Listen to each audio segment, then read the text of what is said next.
ওয়াকারকে ধরার জাল প্রায় বিছিয়ে ফেলেছে আল জাজিরা। গতকাল বৃহস্পতিবার 24শে জুলাই যে রিপোর্টটি প্রকাশ করেছে তাকে সবিস্তারে বর্ণনা করা হয়েছে কিভাবে সেনাবাহিনীও ছাত্রদের উপরে গুলি করেছে। সারা দেশব্যাপী নানানভাবে ছাত্ররা আক্রমণের শিকার হওয়ার কারণে সেনাবাহিনীর ব্যাপারগুলো আমরা চোখে একটু কমও দেখেছি। আরেকটা ব্যাপার হলো, সেনাবাহিনী সবসময় মিডিয়াকে তখনও নিয়ন্ত্রণ করত, এখনও কিছুটা করছে, যে কারণে সেনাবাহিনীর খারাপ সংবাদগুলো মিডিয়াগুলা প্রচার করত কম। কিন্তু আল জাজিরা এবারের হাটে সে হাঁড়িটি ভেঙে দিয়েছে। প্রিয় বন্ধুরা, এবারের আল জাজিরার রিপোর্টটির নাম ছিল 36 ডে ইন জুলাই, হাসিনার সিক্রেট অর্ডার রিভিলড। জুলাইয়ের 36 দিন হাসিনার গোপন নির্দেশ উন্মুক্ত হচ্ছে। হাসিনার সকল এই যে আমাদের মানবাধিকার ট্রাইব্যুনাল বা হাসিনার বিচার হওয়ার যে ট্রাইব্যুনাল, এখানে যে চিফ প্রসিকিউটর তাজুল ইসলাম হাসিনার সকল সিক্রেট উদ্ধার করে ফেলেছেন বলা যায় তদন্তের মাধ্যমে, এবং সেগুলোই উন্মুক্ত করেছে আল জাজিরা। এখানে এই আল জাজিরা এই রিপোর্টটি এতই ঝরঝরে ছিল যে বিস্ময়কর, আপনি খুব সহজেই বুঝতে পারবেন। এখানে সাদেক কায়েমের দারুণ সব ডিসক্রিপশন আছে, কিভাবে আন্দোলন 36 দিন যাবৎ এগিয়ে যাচ্ছে, যখন আমাদের গুরুত্বপূর্ণ নেতা যেমন আপনার হাসনাত আবদুল্লাহ, আসিফ মাহমুদ, এরা যখন ডিবির কাছে ছিল তখন আন্দোলনের নেতৃত্ব দিয়েছিল কে? তখন তো আন্দোলন থেমে যাওয়ার কথা। সেই জিনিসগুলো আবারও আন্তর্জাতিক পরিমণ্ডলে চলে এসেছে। সবচাইতে বড় বিষয় হলো 36 দিনের বিষয়, 36 দিনের আন্দোলন। এই যে 36 জুলাই, এই ব্যাপারটা আন্তর্জাতিক পরিমণ্ডলে চলে আসা, ছাত্ররা বা আমাদের আরেক হিরো, এই যার নাম যদিও আসে নাই, ফরহাদ, তারপরে আরেক হিরো আসিফ মাহমুদ, এখন যে উপদেষ্টা, তারা যে পরামর্শ করে যে 36 জুলাইকে এগিয়ে নেবার জন্য যে কথা বলেছে, অর্থাৎ জুলাই মাস শেষ হবে না, আনলিমিটেড, এই জিনিসগুলো খুব আন্তর্জাতিক পরিমণ্ডলে চলে আসলো। আল জাজিরার মতো একটি আন্তর্জাতিক চ্যানেলে নিউজ আসা একটা বড় ব্যাপার। আপনারা জানেন গত 7 বছর যাবৎ আল জাজিরা বিশ্বের সেরা চ্যানেল হিসেবে, জনপ্রিয় চ্যানেল হিসেবে পুরস্কার পেয়ে যাচ্ছে ইন্টারন্যাশনাল মিডিয়া ওয়াচ, IMW যেই অর্গানাইজেশন আছে তাদের মাধ্যমে পুরস্কারটি তারা পেয়ে যাচ্ছে। তো সাদেক কায়েমের চমৎকার সবিস্তার বর্ণনা ছিল খুবই প্রাণবন্ত, অসাধারণ ছিল। আবু সাইদের মা বাবার স্পষ্ট, এবং এই যে গণভবন, হাসিনার দ্য পাওয়ার হাউস গণভবন, এটা যে এখন তছনছ হয়ে গিয়েছে ঠিক আওয়ামী লীগের অফিসের মতো, জনগণের যে আক্রোশ, এটার ক্ষুব্ধতা এটার উপরে ছিল। জানি না বাম সুরের বাচ্চারা বা নরম আওয়ামী সফট আওয়ামী লীগের ক্যান্টনমেন্টের দালালেরা, জিল্লুর রহমানেরা এটাকে আবার মব বলে কিনা কোনো এক সময়।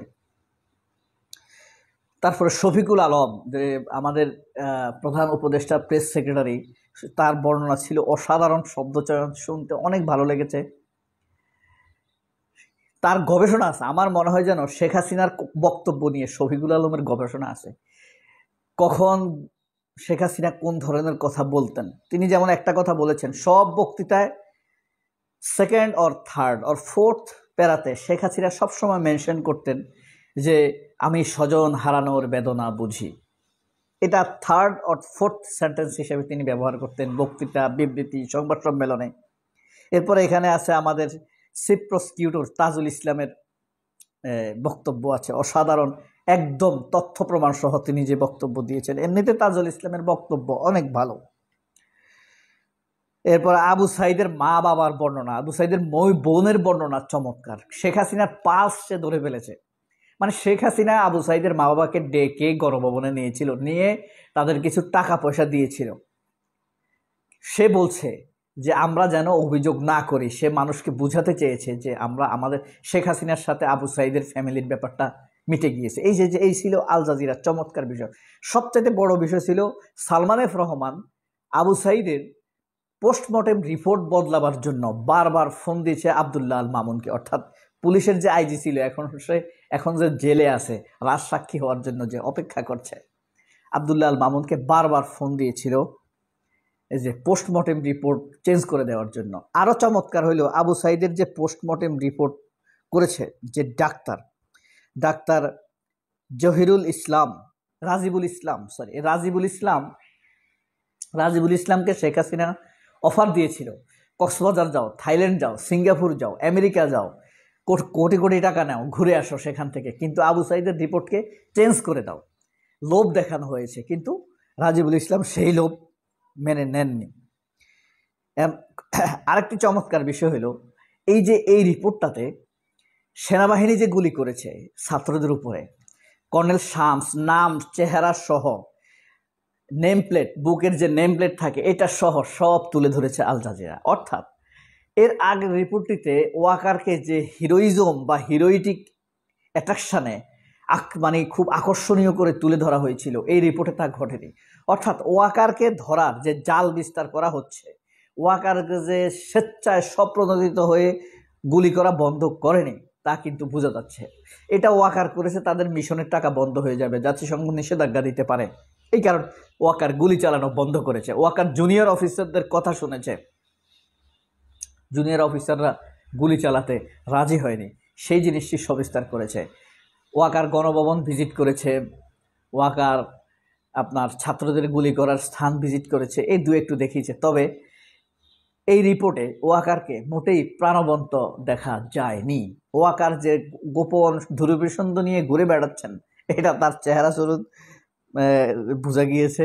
শেখ হাসিনাকে সেখানে উল্লেখ করা হয়েছে a little day before, some day before, some weeks before, এভাবে একটা শব্দ ব্যবহার করা হয়েছিল, near this word, not exactly this word, যে কিছুদিন আগেই শেখ হাসিনার দ্বারা নিয়োগপ্রাপ্ত। এই জিনিসটি কিন্তু আমি সবসময় এটা আমার ভিডিওগুলোতে বলি, বেশিই বলি, যে ওয়াকার হলো খুদই শেখ হাসিনার নিয়োগপ্রাপ্ত। এই কথাটা কিন্তু আল জাজিরাও বলেছে গতকাল। আপনারা যদি বড় রিপোর্ট তো পুরোটা দেখেন মনোযোগ দিয়ে, আপনারা বুঝতে পারবেন। এরপরে কর্নেল শামসকে দেখানো হয়েছে। কর্নেল শামসের যে ওয়াকার বিচার করছে না, সেনাবাহিনী, বিডিআর, হ্যাঁ, বা নাও এ ডেজ কর্নেল বিজিবির বিচার করছে না ওয়াকার, যে কর্নেল শামসের বিচার করছে না ওয়াকার, সেই জিনিসটি এই রিপোর্টে তুলে ধরেছে। অর্থাৎ ওয়াকার একটা মায়ের খেতে যাচ্ছেন, মানে ইন্টারন্যাশনাল একটা মায়ের খেতে যাচ্ছেন, এটাই হলো ফাইনাল কথা। আর সবচাইতে হৃদয় বিদারক বর্ণনা ছিল সাবিনা আক্তার শ্রাবন্তী, যে ছিল সৈয়দ মাহমুদুর রহমান সৈকতের ভাই।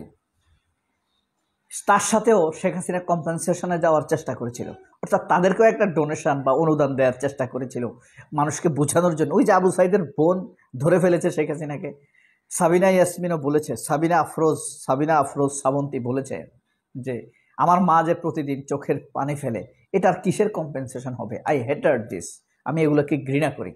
সবগুলো বর্ণনা নেওয়া হয়েছে ভঙ্গুর গণভবনের ভিতরে, বিক্ষুব্ধ জনতার আক্রমণে আক্রান্ত গণভবনের ভিতরে, যেখানে হাসিনা থাকতো, যেখান থেকে হাসিনার ব্লাউজ, ব্রাশ, শাড়ি সব মানুষ খুলে নিয়ে গিয়েছে, মানুষ ক্ষুব্ধতা প্রদর্শন করেছে।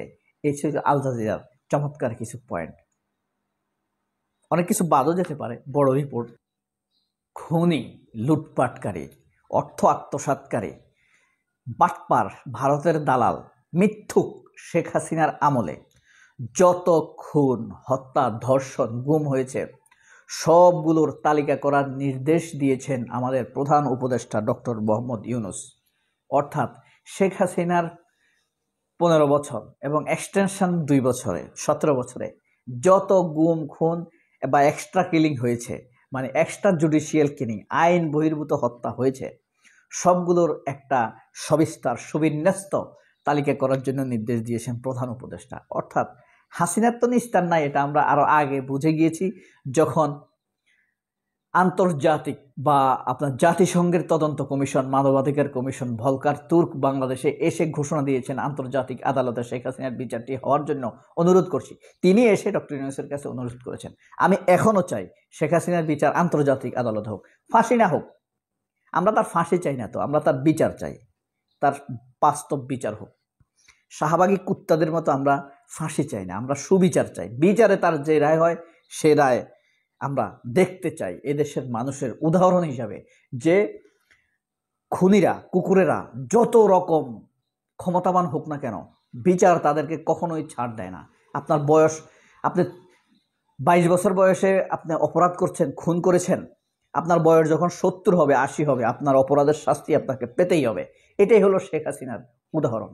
কোনো রকম কোনো অপরাধ থেকে কোনো মানুষ কখনোই ছাড় পাবে না। 25শে জুলাই হাসিনা কেঁদেছিল আজকের এই দিনে। কেন কেঁদেছিল জানেন? এই দিনে তার মেট্রো রেলে আগুন লেগেছে। এই দিনে বিক্ষুব্ধ জনতা এলিভেটেড এক্সপ্রেসওয়েতে আগুন ধরিয়ে দিয়েছে। এই দিনে বিটিভিকে তছনছ করে দেওয়া হয়েছিল।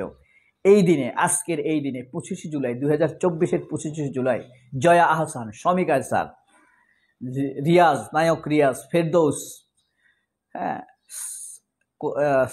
সাবা, তারপরে সোহানা সাবা, রেজওয়ানা চৌধুরী বন্যা, প্রথম আলো, এরা কেঁদেছিল। বিটিভি ভবন পড়া গিয়েছে এই কারণে, বিটিভি ভবনে আগুন লেগেছে, মেট্রো রেলে আগুন লেগেছে, এই কারণে তারা কান্না করেছিল। বুঝতে পারছেন? কিন্তু ইতিমধ্যে প্রায় 1100 মানুষ নিহত হয়ে গিয়েছে। প্রায় 400-র উপরে শহীদকে পোস্টমর্টেম ছাড়া তাদেরকে দাফন করে ফেলেছে জুরাইন কবরস্থানে, নাম পরিচয় ছাড়া। এখনো জুরাইন কবরস্থানে হারানো পিতামাতার, হারানো সন্তানদের পিতামাতারা গিয়ে কান্নাকাটি করে, কিন্তু জানে না তাদের সন্তানের কবর কোনটা। এখনো চিহ্নিত করা হয়নি, যদিও সময় লাগবে। এটা ডিএনএ টেস্টের মাধ্যমে চিহ্নিত করা হবে কার কবর কোনটা। সেই জয়া আহসানেরা, শমিক আহসানেরা, এফএস নাইম, তারপরে আপনার রিচি সুলাইমান, তারপরে আপনার এই তারিন, তারপরে এফএস নাইমের বউ, এটার নাম কি যেন, নাদিয়া, এরা বিটিভি ভবনে হাউমাউ করে চোখের কান্না ঝরে কান্না করেছিল। কিন্তু এতগুলো মানুষ নিহত হয়েছে, প্রায় তখন পর্যন্ত প্রায় 25,000 আহত, চোখ হারানো, পা হারানো মানুষ হাসপাতাল থেকে বের করে দিচ্ছে, চিকিৎসা নিতে দিচ্ছে না। শেখ হাসিনা বলে এসেছে, থুতু মেরে এসেছে। সেই মানবিকতার জন্য এদের হৃদয় কাঁদেনি। এই আজকে সেই 25শে জুলাই অভিনয়ের, শেখ হাসিনার আর শেখ হাসিনার সহ অভিনয় শিল্পীদের 25শে জুলাই আজ। কুলাঙ্গার অবিচারক, বিচারের নামে অবিচারক খায়রুল হক অ্যারেস্ট হয়েছেন গতকাল। এই বদমাইশ কি করেছে জানেন?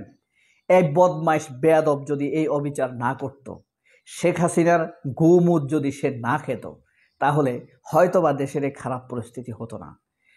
এই বাস্টার্ড সন্তানের পিতা, অথবা সে নিজেই বাস্টার্ড, এই অপচরিত্রের মহিলার স্বামী, একটা ভালো স্ত্রীর স্বামী কখনো এই খায়রুল হকের মতো হতে পারে না। লোভী স্ত্রী হওয়ার কারণেই খায়রুল হক হয়তোবা এই অপরাধ করেছে। এক একটি প্রভাব কতদূর পর্যন্ত পড়ে। যদি তত্ত্বাবধায়ক সরকার বাদ না দিত, শেখ হাসিনার নির্দেশ শুনে এই বিচারপতি, কুবিচারপতি, শুয়োর, এই দেশের টাকা খাইছে, বেতন খাইছে, দেখেন এই দেশের মানুষের কত ক্ষতি করে গেছে এই খায়রুল হক। সে যদি তত্ত্বাবধায়ক সরকার রায়টি বাতিল না করত, তাহলে হয়তো শেখ হাসিনা বাধ্য হতো যে আরেকটি ভালো নির্বাচন করতে। আবার তাই শুধু করেনি, রিটায়ার্ড নেওয়ার পর আবার এই রায়ের ব্যাখ্যা লিখেছে এই খায়রুল হক। খায়রুল মানে বরকত, আল্লাহ বরকত মানে দেয়, খায়রুল নাম, খায়ের থেকে খায়রুল। কিন্তু দেখেন এই শয়তান এ দেশের জন্য কত অবরকত নিয়ে আসছে। শেখ হাসিনা এত চুরি করতে পারতো না যদি আর কম ক্ষমতায় থাকতো, এত খুন করতে পারতো না যদি আর কম ক্ষমতায় থাকতো। আপনি একবার ভাবেন, এই ক্ষেত্রে আমি খালেদা জিয়াকে একবার দায়ী করব। খালেদা জিয়ার জাতির পরিস্থিতি অনুধাবন করতে পারে না। আপনার সেই বিডিআর বিদ্রোহ হয়েছে না 2009 সালে, তখন মিড লেভেলের অফিসাররা বলেছিল খালেদা জিয়াকে, ম্যাডাম আপনি বলেন 15 মিনিটে আমরা হাসিনাকে মেরে ফেলবো পুরা ফ্যামিলি সহ। খালেদা জিয়া তখন বলছেন না, আমি তা চাই না। তো এরপর থেকে যত, এই যে ইলিয়াস আলী হত্যার জন্য খালেদা জিয়া একটু দায়ী না? এরপর থেকে যত হাজার হাজার মানুষ, শত শত মানুষ গুম খুন হয়েছে, ধর্ষণ হয়েছে, এটার জন্য শেখ হাসিনা দায়ী না? পরিস্থিতি বিশ্লেষণ করতে হবে ভাই। হ্যাঁ, খালেদা জিয়া সেটা পারে নাই। ওই যে এলিট সেটেলমেন্ট, একজন নেত্রী এভাবে চলে যাবে ভাবা যায় না, তিনিও তো নেত্রী। খালেদা জিয়াকে আমরা খুব সম্মান করি, আমরা কখনো দেখেছেন যে বাংলাদেশের, আমার কথা বাদে দিলাম, বিএনপি এখন সবচেয়ে খারাপ জানে কাকে? জামায়াতকে। জামায়াতের কোনো নেতার মুখে কোনোদিন খালেদা জিয়া, জিয়াউর রহমান, তারেক রহমান তাদের বিরুদ্ধে কোনো বক্তব্য শুনেছেন? তারা খুবই সম্মান করে। আমি তো দেলোয়ার হোসেন, আল্লামা শহীদ দেলোয়ার হোসেন সাঈদীকে বক্তব্য দিতে শুনেছি, যে শহীদ প্রেসিডেন্ট জিয়াউর রহমানের কথা মুনাজাত দিয়ে কাঁদতে শুনেছি। শহীদ প্রেসিডেন্ট জিয়াউর রহমানের জন্য যে দোয়া করে, তার জন্য কান্না করে দোয়া করতে শুনেছি। হ্যাঁ, অথচ তাদের জন্য টান হয় নাই খালেদা জিয়ার মায়া লাগছে শেখ হাসিনার জন্য। অথচ শেখ হাসিনা যদি ভালো একটা আন্দোলনের মাধ্যমে হোক, সেনা বিদ্রোহের মাধ্যমে হোক, বিপ্লবের মাধ্যমে হোক, সেই 2009 সালের ফেব্রুয়ারি মাস, মার্চ মাস, এপ্রিল মাস, মে মাস, জুন মাস, জুলাই মাস, August, September, October, November, December কোনো এক মাসে পতন হয়ে যেত, তাহলে এই কঠিন খারাপ পরিস্থিতি হয়তো বা আমাদেরকে দেখতে হতো না। এই কুলাঙ্গার খায়রুল হক অ্যারেস্ট হয়েছে, তাকে ডিম মারা উচিত, জুতা মারা উচিত। এদের সন্তানদেরকে মানুষের সামনে পরিচয় করিয়ে দেওয়া উচিত, তাদের স্ত্রীদেরকে মানুষের সামনে পরিচয় করিয়ে দেওয়া উচিত, কারণ এসব ঘুষ চুরির টাকা এরা খাইছে। তাদের কেমন লাগে এটা, তাদেরও শাস্তি হওয়া উচিত। আর সর্বশেষ শেখ হাসিনার একদম পুরা নোংরা চেহারা খুলে দিয়েছে আল জাজিরা। গতকালের report, 36 day in July, Hasina's secret order revealed. এই মাইলস্টোনে বিমান দুর্ঘটনার পরেই সরকারের সতর্ক হয়ে যায়, কি ঘটেছে, কি করতে হবে, একটা হন্তদন্ত পরিস্থিতি হয়ে যায়। একটা বিস্ময়কর ঘটনা না? এতগুলো মানুষ মারা গিয়েছে, তার উপরে শিশু নিষ্প্রাণ হয়ে গিয়েছে, নিষ্পাপ শিশুগুলো, যারা ভবিষ্যতে অনেক কিছুই হতে পারত একজন ডক্টর ইউনূস। কিন্তু এর মধ্যেই সরকার পতনের আনন্দে মেতে উঠেছে আওয়ামী দোসরেরা, সন্ত্রাসীরা, সেনাবাহিনীর ভিতরে থাকা অপরাধীরা এবং চুপ মেরে থাকা ছাত্রলীগের সন্ত্রাসীরা। তারা সচিবালয়ে ঢুকে পড়েছে, কিছু কিছু সাধারণ মানুষের বাড়িতে হামলা করেছে, লুটপাটও করেছে। আপনারা জেনে অবাক হবেন, আশ্চর্য হবেন, আমি নির্বাক হয়ে গিয়েছি। তারা এমনভাবে লুটপাটগুলো করেছে এবং মিডিয়ার সাথে যোগাযোগ করেছে। মিডিয়া, নিউজ প্রডিউসাররা এই সংক্রান্ত কোনো নিউজ টেলিভিশনে, পত্রপত্রিকায় তারা দেয়নি। এখন বলতে পারেন দুই একটা পত্রপত্রিকা তো দিতে পারতো, ভালো দুই একটা পত্রপত্রিকা তো আছে। ব্যাপার হলো, ওই দুই একটা পত্রপত্রিকা যদি দেয়, তাহলে ও যেই দুই একটা লুটপাটের ঘটনা ঘটেছে তাদের কাছে যদি তদন্ত করতে যাওয়া হয়, সেই ফ্যামিলিগুলো ভয়ে বলবে না আমাদের বাড়িতে ডাকাতি হয়নি। তাহলে ওই পত্রিকার পরিস্থিতি কি হবে? সবাই বলবে গুজব ছড়িয়েছে। এখন কেন ভয়ে বলবে? যাদের বাড়িতে লুটপাট হয়েছে তাদেরকে ধমক দিয়ে দেওয়া হয়েছে পুলিশের বড় পর্যায় থেকে, সেনাবাহিনীর বড় পর্যায় থেকে। সিন্ডিকেটটা পরিকল্পিত কোন লেভেলে বুঝতে পারছেন আপনি? কি ভয়ঙ্কর ব্যাপার! তারা অলরেডি বিমান পতন ঘটেনি, এটা যে বিমান বাহিনীর একটি পুরাতন প্রশিক্ষণ বিমান পতিত হয়েছে তা নয়। তারা সরকার পতনের আনন্দ উদ্বেলিত হতে চেয়েছিল। এই কারণে আমি সব সময় বলি, যেখানে রক্ত, যেখানে খুন, হত্যা, ধর্ষণ, সেখানে আপনার তৃতীয় চক্ষু খোলা রাখুন। এটার সাথে একটা না একটা ছাত্রলীগ, আওয়ামী লীগ, যুবলীগ, কেউ না কেউ কোনো না কোনো পর্যায়ে জড়িত আছে। আপনি খোঁজ করলে সূক্ষ্মভাবে, সুস্থভাবে যদি অনুসন্ধান করেন, আপনি কোথাও না কোথাও একটা আওয়ামী লীগ পাবেন। আরেকটা জিনিস, এটা ভিডিওর অংশ না, তারপরে বলি, চিরকাল মনে রাখবেন, আওয়ামী লীগ কোনোদিন কখনো কোশ্চিনকালেও কারোর বন্ধু হতে পারে না। আওয়ামী লীগ যদি আপনার উপকারে আসে, নিশ্চিত ধরে রাখেন কিছুদিন পর তার কাছ থেকে সে আপনার 3 গুণ 4 গুণ ক্ষতি করে দিবে অথবা তুলে নিয়ে যাবে আপনার কাছ থেকে, সেই পরিমাণ তার কয়েক গুণ বেশি স্বার্থ। এটাই হলো আওয়ামী লীগ। কখনো কখনো আপনাকে ক্রাইসিসে ফেলে তারা এসে আপনার পাশে দাঁড়াবে।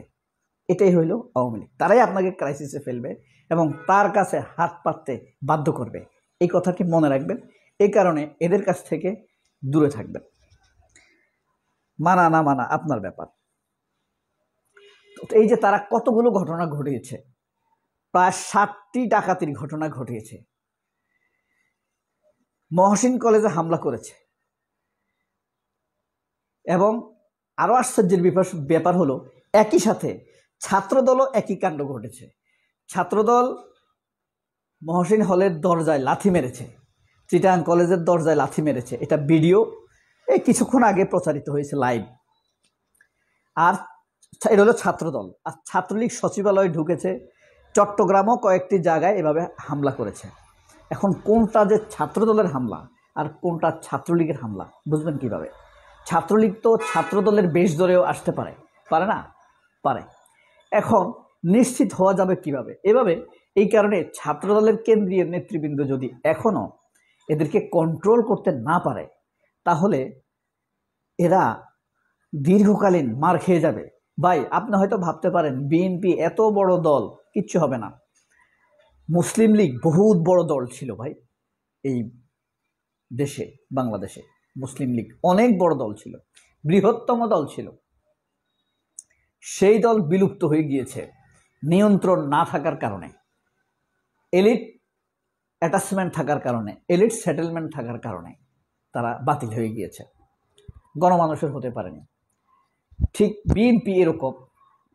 আপনি ধরেন এই যে টাকলা মুরাদ আছে না, তথ্য প্রতিমন্ত্রী ছিল, সে তারেক রহমানকে কি বলছে? থাপড়াইতে বলছে না?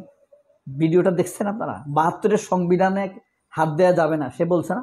আওয়ামী লীগ ক্ষমতায় থাকতেই বলছে। তারেক রহমানের মেয়েকে নিয়ে বিশ্রী কটূক্তি করেছে না, যেগুলো ভাষায় মুখে বলা যায় না, বলছে না?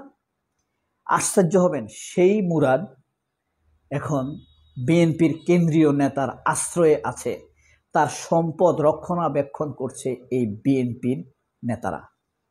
আমি জানি, জেনে বলছি। তাহলে বলুন, আপনার জিয়া পরিবারের প্রতি আসলেই কি ছাত্রদল, যুবদল, বিএনপি, শ্রমিক দল, কত দল আছে, তাদের কি আসলে ভালোবাসা আছে নাকি তারা নিজেদের ফ্যামিলি সেটেলমেন্টের জন্যই তারা কাজ করে? সামান্যতম যদি অনুভূতি থাকে, তাদের সর্বোচ্চ নেতার ফ্যামিলি নিয়ে কথা বলেছে, সর্বোচ্চ নেতাকে সর্বোচ্চ অপমান করে কথা বলেছে, সর্বোচ্চ নেতার মেয়েকে নিয়ে সর্বোচ্চ অপমানজনক কথা বলেছে। সেই লোকের সাথে তাদের রক্ষণাবেক্ষণের চুক্তি, প্রতিরক্ষা চুক্তি বলা যায়, একজন আরেকজনকে রক্ষা করবে। এটা বিএনপি। নিজের কোনো কথা নেই। যদি ইসলামিক কাউকে গাল দিতে মন চায়, তাহলে আওয়ামী লীগের বক্তব্য দিয়ে গাল দিবে। আবার আওয়ামী লীগকে গাল দিতে চাইলে ইসলামিক দলের বক্তব্য নিয়ে গাল দিবে। এরা যখন বিএনপি যখন আওয়ামী লীগকে গালি দেয়, মনে হয় যেন এরা জামাত। আবার যখন এরা ইসলামিক দলকে গালি দেয়, মনে হবে যেন এরা আওয়ামী লীগ। এদের নিজস্ব কোনো ভাষা নেই, অন্যের ভাষায় এদের কথা বলতে হয়। শুধু যে বিএনপি ইসলামকে অথবা জামায়াত ইসলামকে গালি দিলে আওয়ামী বয়ান নিয়ে বা আওয়ামী স্টাইলে, আওয়ামী ধারায় গালি দেয়, তা নয়। আওয়ামী লীগকে যখন গালি দিবে, তখনও এদের নিজস্ব কোনো ভাষা নেই, তখন ওরা জামাতি স্টাইলে গালি দিবে। মানুষ শুনলে মনে করবে যে জামাত। বিএনপির অবস্থা এই, নিজস্বপনা থেকে এরা দূর দূর করে সরে গেছে। আচ্ছা, যাই হোক, এখন এই যে আওয়ামী লীগ সরকার পতনের আনন্দে বিভোর, বিএনপি কি আওয়ামী লীগের সেই আনন্দের সাথে একাত্ম প্রকাশ করবে?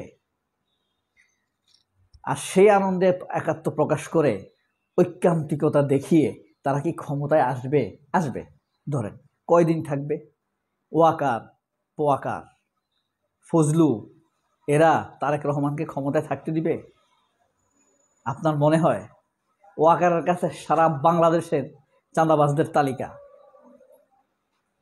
এগুলারে এমনভাবে ধরবে বিএনপি ক্ষমতায় আসার সাথে সাথে, চাঁদাবাজের অভিযোগে ধরলে বিএনপি পঙ্গু হয়ে যাবে। তখন তারেক রহমান যদি ক্ষমতায় থাকতে হয়, ওয়াকার যেভাবে বলে সেভাবে চলতে হবে, ভারত যেভাবে বলে সেভাবেই চলতে হবে। তখন ভারত বলবে জামায়াত লোকদেরকে মারো, মাদ্রাসা বন্ধ করো, মসজিদ ভাঙো, এসব কাজ করাবে। আর 1 বছরের মধ্যে তারেক রহমান অজনপ্রিয় হয়ে যাবে, গণবিস্ফোরণ হবে, দৌড়ানি খাবে। সবাই অনেক ভালো থাকবেন। সরকার পতনের আনন্দে আওয়ামী লীগ এখন বিভোর। আল্লাহ হাফেজ, আসসালামু আলাইকুম।